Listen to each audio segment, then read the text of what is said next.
Soal berikutnya, organel seperti gambar di samping berfungsi sebagai A. Pengubah energi cahaya menjadi energi kimia.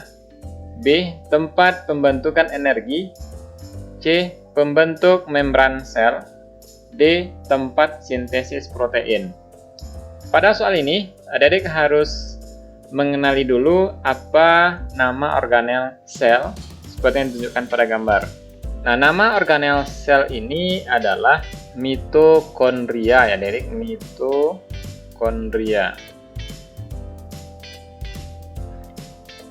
Jadi kalau adik-adik menemukan gambar seperti ini, maka ini merupakan gambar dari organel sel mitokondria. Nah, fungsi dari mitokondria itu adalah tempat pembentukan energi. Jadi kata kuncinya mitokondria itu adalah tempat pembentukan energi ya. Nah, jawaban untuk soal ini adalah B. Sedangkan untuk jawaban yang lain, pengubah energi cahaya menjadi energi kimia ini merupakan fungsi dari kloroplas. Kemudian pembentuk membran sel ini adalah fungsi dari badan Golgi.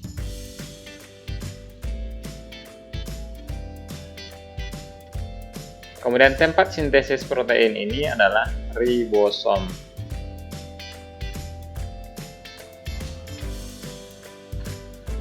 Lanjut soal berikutnya, perhatikan bagian-bagian sel berikut. Bagian sel yang berada di luar sitoplasma ditunjukkan oleh nomor. Nah, sebagian besar dari organel sel itu adik berada di dalam sitoplasma ya. Hanya ada dua bagian dari sel yang berada di luar sitoplasma. Nah, bagian itu adalah yang pertama yaitu membran sel dan yang kedua dinding sel.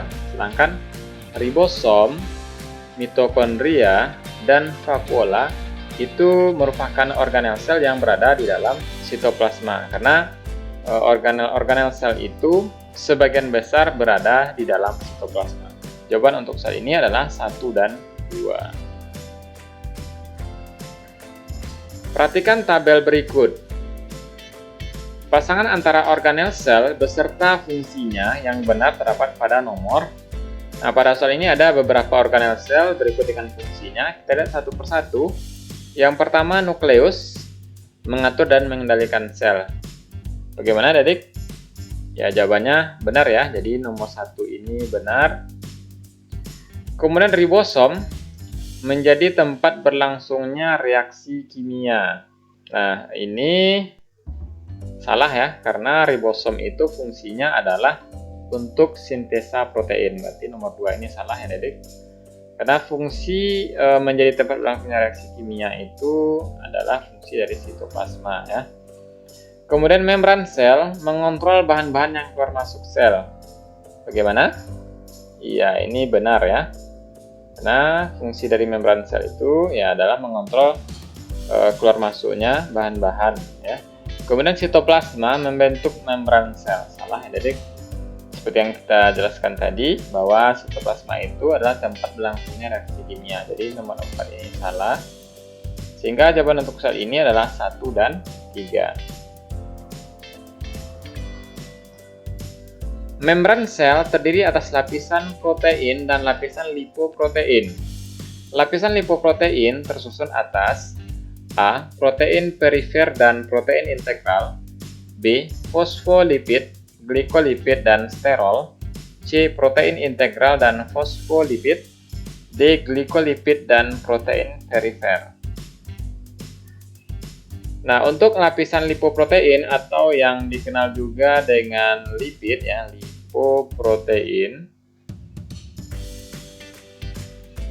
atau yang dikenal juga dengan istilah lipid.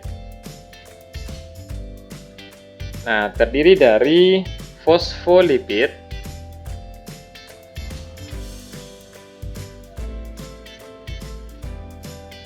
glikolipid, dan sterol. Nah, jadi dari sini sudah jelas jawabannya adalah B ya. Bagian sel yang berfungsi sebagai pembentuk membran sel pada gambar di samping ditunjukkan oleh nomor. Nah, ingat adik-adik, bagian sel atau organel sel yang berfungsi sebagai pembentuk membran sel itu adalah badan Golgi ya. Jadi yang berperan di sini adalah badan Golgi. Nah, kita lihat satu persatu, kita kenali dulu.